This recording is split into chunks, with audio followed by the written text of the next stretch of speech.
The young officer thought he was just dressing down an old janitor for being in a restricted area. He was wrong. What that janitor did next would not only end the officer's career but would unravel a conspiracy that reached the highest levels of command. It was a truth universally acknowledged on Fort Stryker that if a job was dirty, thankless, and beneath the dignity of a modern, tech-focused soldier, it belonged to Henry Johnson. He was a fixture, a ghost in a yellow jumpsuit who materialized with a bucket and mop whenever a spill occurred and faded back into the institutional beige of the hallways when it was gone.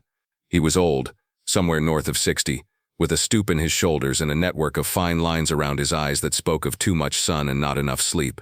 To the young pilots and mechanics of the 1st Attack Reconnaissance Battalion, he was just Henry, part of the scenery. They would stride past him in the cavernous Hangar 3, their flight suits crisp and their talk full of acronyms and bravado, never once making eye contact. They'd leave greasy rags on the floor and empty energy drink cans on the workbenches, confident the mess would simply vanish by morning. Henry never complained.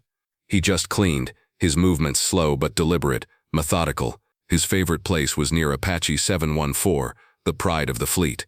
He spent more time on that one helicopter than any other. While the maintenance crews ran their digital diagnostics and swapped out modular components, Henry would be there with a soft cloth and a bottle of polish, working on the canopy until it was a flawless black mirror, or he'd be on his hands and knees, meticulously picking up stray bits of safety wire and dropped screws from the concrete floor around its landing gear. A young specialist no older than 20 watched him one afternoon. Henry was focused on the Apache's M230 chain gun, the 30mm cannon nestled in its chin turret. He wasn't just wiping it down. He had a set of specialized, non-regulation brushes and picks, and he was cleaning the feed mechanism with a watchmaker's precision. "Hey, Pops," the specialist called out, a smirk on his face. "You don't have to do all that. We run a full systems check on that thing twice a day." Henry didn't look up. "Dirt's a patient enemy, son," he rasped, his voice dry as dust. "It finds a way in." The specialist just chuckled and walked away, shaking his head. He didn't see the way Henry's fingers traced the seams of the cannon's housing, a touch that was less like cleaning and more like a reunion with an old friend. This quiet, invisible man knew more about this weapon than anyone on the base, but no one had ever thought to ask. Because Henry knew the smallest grain of sand in the wrong place at the wrong time could turn a $1 million weapon into a useless lump of metal. Chief Warrant Officer 5, Marcus Thorne, didn't walk. He glided. As a master aviator with over 7,000 flight hours, he moved through the world with the calm, predatory grace of a man who had spent a lifetime at the apex of his profession. He was on Fort Stryker for a pre-deployment evaluation, and he missed nothing.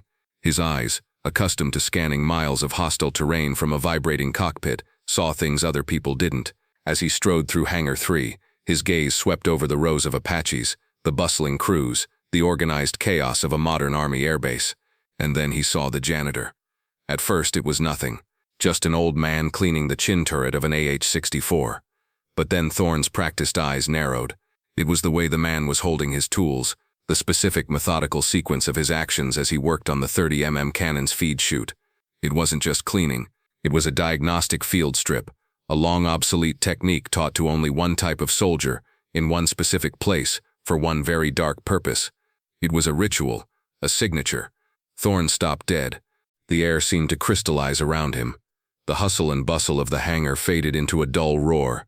His mind, a finely tuned machine for threat assessment, was screaming. He watched as the old man finished his work and then, with the knuckle of his thumb, tapped a precise 3-beat rhythm on the side of the gun's housing. Tap. The blood drained from Marcus Thorne's face.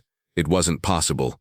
It was a ghost story, a myth whispered by old-timers over warm beer, a signal that hadn't been seen or used in 30 years. It was a sign that meant one of the most dangerous men of the Cold War was standing 30 feet away from him, dressed in a janitor's jumpsuit. The chief warrant officer felt a cold dread mix with a terrifying sense of awe because he knew that old man wasn't just a veteran. Thorne approached slowly, his boots making no sound on the oil-stained concrete. He kept his distance, his posture carefully non-threatening. The old man, Henry, was now wiping down the helicopter's targeting sensor, his back to the chief. Thorne cleared his throat. It was the driest sound he'd ever made. "They say the Sand Devils threw one hell of a party after Operation Sundown," Thorne said, his voice low, testing the waters. Henry paused his work. He didn't turn around, but his shoulders seemed to gain a fraction of an inch in width. His voice, when it came, was like gravel being poured over dry leaves. "Never made it to the party. We were busy cleaning up the mess. The confirmation hung in the air, heavy and absolute. It was a password and a key, unlocking a door to a past Thorn had only ever read about in classified after-action reports. Every legend, every nightmare he'd ever heard about the men who went where no one else would, was suddenly standing right in front of him. He felt an instinctual urge to snap to attention, to salute, but he fought it down. Henry finally turned. His eyes, which had seemed tired and vacant before, were now sharp, clear, and appraising. They held an authority that Thorn, a man who advised generals, had not encountered in decades. The old janitor looked him up and down, a silent assessment that stripped Thorn of his rank and prestige, leaving only the soldier. "You're a long way from home, Chief," Henry said. "It wasn't a question, just an inspection," Thorn replied, his voice barely a whisper. "Good," Henry said, turning back to his work. "Inspect somewhere else." It was a dismissal, a quiet, undeniable command from a man in a janitor's uniform to a chief warrant officer 5. And Thorn, to his own astonishment, found himself obeying. He gave a short, almost imperceptible nod, turned on his heel, and walked away without another word. The power dynamic in Hangar 3 had just been fundamentally broken. The janitor kept polishing the glass, but now the whole world knew he was watching. The chief warrant officer moved like a man who'd just seen a ghost. He found the hangar operations sergeant major, a burly, no-nonsense man named Griggs, in his glass-walled office overlooking the hangar floor. Thorn didn't knock. He just entered and closed the door behind him. "Griggs," Thorn said, his voice tight. "Who is the janitor?" "The one working on 714. Sergeant Major Griggs leaned back in his chair, annoyed by the intrusion. "Name's Henry Johnson. Some old-timer from the VA work program." "Why?" Thorn leaned forward, placing his hands on the desk. He lowered his voice to a conspiratorial whisper. "Get Base Commander Thorn on the phone. Right now." "The Colonel?" Griggs balked. "For a janitor?" "Chief, with all due respect, the Colonel is busy preparing for the SecDef visit." "This is more important than the Secretary of Defense," Thorn hissed, his eyes burning with intensity. Tell him we have a watchman on the premises. Use that word. He'll understand." Griggs, seeing the utter seriousness in the master aviator's face, swallowed his objections and picked up the phone. The word watchman hung in the air like a live grenade. Down on the hangar floor, the ripple effect was beginning. A few of the senior NCOs who had seen the exchange between Thorn and the janitor were now watching Henry with a new, confused respect. They started muttering to each other, pointing subtly. Why would the legendary CW5 Thorn speak to a janitor and then walk away like he'd been slapped? The whispers spread like a contagion. Junior enlisted soldiers, catching the change in atmosphere, started staring too. The casual indifference they usually showed Henry was curdling into a mixture of fear and profound curiosity. Work slowed. Conversations dropped off whenever Henry shuffled past with his cart. The entire social fabric of the hangar was reweaving itself around him in real time, and through it all Henry just kept working. He finished with the Apache and started sweeping the floor, his movements as slow and deliberate as ever, seemingly oblivious to the storm of speculation that now had him at its center. He was a stone dropped into a pond, and the ripples were about to become a tidal wave. Colonel James Thorn was a man who believed in org charts and chains of command. He was ambitious, sharp, and had an ego polished to a fine sheen by a fast-track career. When he stormed into the hangar, trailed by the pale-faced Sergeant Major Griggs and the grim-looking CW5, he was radiating pure annoyance. "All right, Chief, you pulled me out of a SecDef briefing for this," the colonel snapped, his eyes locking on Henry, who was now quietly wiping down a workbench. "This had better be good. Who is this guy?" "CW5. Thorn stood ramrod straight. "Sir, with respect, you're asking the wrong question. The question isn't who he is, it's what he is."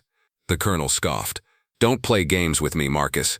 "No game, sir," the chief replied, his voice deadly serious. "I saw him servicing the 30 mil on Apache 714. He was performing a Nomad protocol field check." He finished with a 3-tap confirmation signal. "Sir, that protocol and that signal belong to only one unit." The colonel's expression faltered for a second. "Nomad, that's a bogeyman story, Chief. A myth." "It was no myth, sir," the CW5 pressed. Task Force Nomad was real. A ghost unit under JSOC, active from the late 70s to the early 90s. Their specialty was deep battlefield recovery and asset denial. When a friendly aircraft went down 100 miles behind enemy lines, they didn't send a rescue party. They sent a 2-man Nomad team. Their job was to get to the wreckage, repair it under fire using whatever they could find, and then fly or drive it out of the hot zone. They were masters of enemy hardware because they trained on it constantly. They were mechanics, pilots, and assassins all rolled into one. They were called watchmen because they watched the flock from the shadows. That man, sir, the CW5 said, pointing a trembling finger at Henry, is a watchman. Colonel Thorne stared, the implications washing over him. Ghosts didn't wear janitor uniforms, legends didn't sweep floors, but something in the chief's absolute certainty made a cold knot of doubt form in his stomach. The colonel marched across the hangar floor, his polished boots echoing in the sudden silence. The entire hangar staff, from the lowest private to the senior NCOs, had stopped work. They could feel the charge in the air, the sense that a line was about to be crossed. Colonel Thorne came to a stop directly in front of the old man, his shadow falling over the workbench Henry was cleaning. "All right, fun's over," the colonel said, his voice loud and condescending. "I don't know what kind of game you're playing with my chief warrant officer, but it ends now. You will tell me who you are. That's an order." Henry Johnson slowly, deliberately placed his cleaning rag on the workbench. He straightened up. It was a subtle movement, but the stoop in his shoulders vanished. The years seemed to melt away, replaced by a spine of forged steel. He met the colonel's gaze, and for the first time his eyes were not empty or tired. They were like chipped flint, ancient and hard. Just then, the colonel's aide, a young captain, sprinted across the hangar, clutching a tablet, his face sheet white with panic. Sir, you need to see this. It just came down from the Pentagon Records Division, Level 7 clearance." Colonel Thorne snatched the tablet, his annoyance flashing. He looked down at the screen. He read. The color drained from his face. His arrogance, his confidence, his entire worldview crumbled in the space of 5 seconds. He looked from the tablet back to the old man, his mouth slightly agape. The name on the screen was Henry Johnson, but the file attached to it was something else entirely. The colonel's voice, when he finally spoke, was a choked whisper that carried across the silent hangar. "Master Sergeant Henry Johnson, call sign Nomad 1. He swallowed hard, his eyes wide with disbelief as he recited the commendations from memory. Distinguished Service Cross, Silver Star with 3 oak leaf clusters, Bronze Star with Valor, 5 Purple Hearts. He looked up, his face a mask of profound shock and shame. In front of the entire battalion, Colonel James Thorne's back went rigid. His hand snapped to his brow in the sharpest, most respectful salute of his life. "Sir," he breathed, the word filled with a reverence no one had ever heard from him before. "My deepest apologies." What? The janitor, the ghost, was now the highest authority in the room, and he hadn't said a single word. Henry returned the colonel's salute with a crispness that defied his age. It was a gesture of pure disciplined muscle memory. He held it for a beat, his eyes locked on the colonel's before dropping his hand. The entire hangar seemed to exhale at once. He didn't acknowledge the colonel's question. Instead, he turned his gaze back to the gleaming black helicopter he had been tending to all day. "That bird, Colonel," Henry said, his voice level and devoid of emotion. "Apache 714. I was hired for this contract 6 months ago specifically to get close to it. Its digital flight log has been altered. Edits were made last night at 0200, deleting the last 30 hours of maintenance records and inserting a ghost diagnostic loop." He walked towards the Apache, running a hand along its fuselage. "More importantly," he continued, stopping beneath the cockpit, "its targeting and fire control software has been compromised. There's a ghost subroutine, dormant, waiting. It activates on a single, specific audio command." He finally turned back to face the stunned command group. "I'm not here because of some old war story, Colonel. I'm here because of what this helicopter is about to do." The past had just become terrifyingly present. Colonel Thorne struggled to process the information. His mind, trained for conventional threats, couldn't grasp the sheer audacity of it. "What are you talking about, Sergeant? That Apache is our lead demonstration aircraft. It's scheduled to perform a flight demonstration for the Secretary of Defense and his entire staff tomorrow morning." Henry nodded grimly, his expression unreadable. "I know. That's the entire point of the exercise." He let the silence hang for a moment, letting the full weight of the implications settle on them. "The trigger isn't a button," Henry explained, his voice dropping lower. "It's a phrase buried in the Secretary's planned public address. The moment he says the words 'securing our future,' it will be broadcast over the open net. Apache 714, which will be hovering in a simulated attack posture 1,000 yards away, will interpret that phrase as a fire command. It will automatically acquire the largest heat signature in its target box, the viewing stand, and unleash its entire rocket and cannon payload." He paused. "The kill switch is buried in layers of encrypted code. Code my unit designed 30 years ago to be unbreakable. I'm the only person left alive who knows how to write the counter command and disarm it." He looked around the hangar, his eyes sweeping over the faces of the mechanics and crew chiefs. "And the saboteur who put it there," he said, his voice turning to ice, "is one of you." As the last word left Henry's lips, the world exploded. A series of shaped charges placed with military precision along the hangar's main I-beams detonated in a deafening roar of fire and shrapnel. The ground shuddered. The massive multi-ton hangar doors at both ends of the building slammed shut with the force of a battering ram, plunging the vast space into the eerie blood-red glow of the emergency lighting. The lockdown was absolute. A voice, digitally distorted and chillingly calm, crackled over the hangar's internal address system. "The watchman is compromised. Sanitize the asset. All assets." The trap wasn't just set, it was sprung. The time for talking was over, and the time for dying had just begun. Chaos erupted. Young soldiers trained for the open battlefield scrambled for cover behind tool chests and equipment stands, their faces masks of confusion and fear. Colonel Thorne, reacting on instinct, bellowed for a tactical response team into his radio, but the only reply was the harsh crackle of static. All communications to the outside world were cut. In the center of the swirling panic stood Henry Johnson, a rock in a maelstrom. The red emergency lights cast his weathered face in sharp relief, and he was perfectly terrifyingly calm. He looked less like a janitor and more like a predator in his natural habitat. He turned to the ashen-faced CW5. "Chief, get the colonel and his aide to the ordnance locker in the west corner. It's reinforced. Keep their heads down." He then locked eyes with Sergeant Major Griggs. "Sergeant Major, I need a hardline terminal, now." With a fluid motion that seemed impossible for a man his age, Henry unzipped his yellow jumpsuit. Beneath it, he wasn't wearing civilian clothes. He wore a dark, form-fitting tactical suit, the kind that didn't officially exist. From a hidden pocket, he pulled a small, hardened device threaded with fiber-optic cables. His disguise was gone. His mask was off. Nomad 1 was back on the clock, and this was his hangar now. Figures emerged from the shadows. Soldiers who had been working alongside their comrades moments before now raised weapons, their faces cold and determined. They were the traitors, hiding in plain sight. They ignored the loyalists cowering for cover, and advanced on Apache 714, their objective clear: destroy the helicopter and the evidence of the conspiracy along with it. "They're trying to wipe the bird," Henry barked as he jacked his device into a maintenance port at the base of the terminal, Griggs had pointed out. "Protect that Apache. Form a perimeter." His voice, filled with a commander's authority, cut through the panic. The loyal soldiers, given a direction and a purpose, began to rally, laying down suppressing fire. Henry's fingers flew across the terminal's keyboard, lines of archaic code scrolling across the screen. He glanced up at the M230 chain gun he had so meticulously cleaned, a grim understanding dawning on his face. He toggled his internal comms, patching directly to the cockpit where Colonel Thorne was taking cover. "Colonel," the traitors hardwired the attack code, bypassing the cockpit controls, but they didn't bypass the manual maintenance linkage. "Get in the gunner's seat and power the main gun bus. Now." Thorne, without hesitation, scrambled into the seat and flipped the required switches. Down on the floor, Henry had turned his intimate knowledge of the machine's guts into a weapon. The lead traitor, a man built like a titan and moving with the deadly grace of a special operator, broke through the defensive line and charged Henry, a combat knife held in a reverse grip.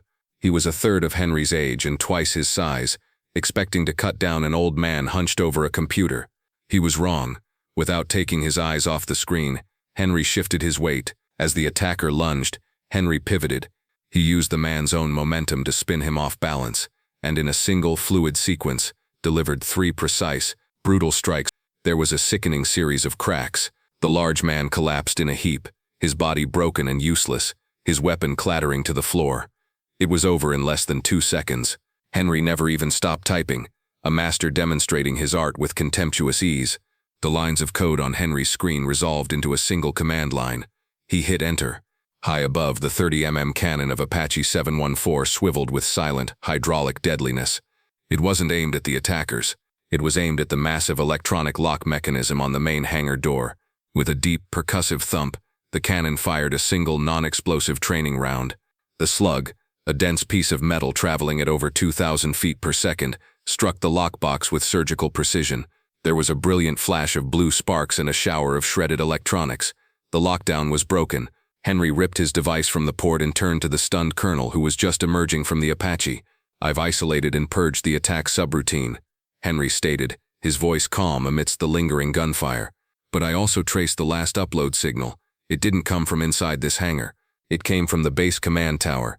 The mastermind is still up there watching, and he has a direct line to the Secretary's security detail. The immediate threat was handled, but the final objective was now chillingly clear.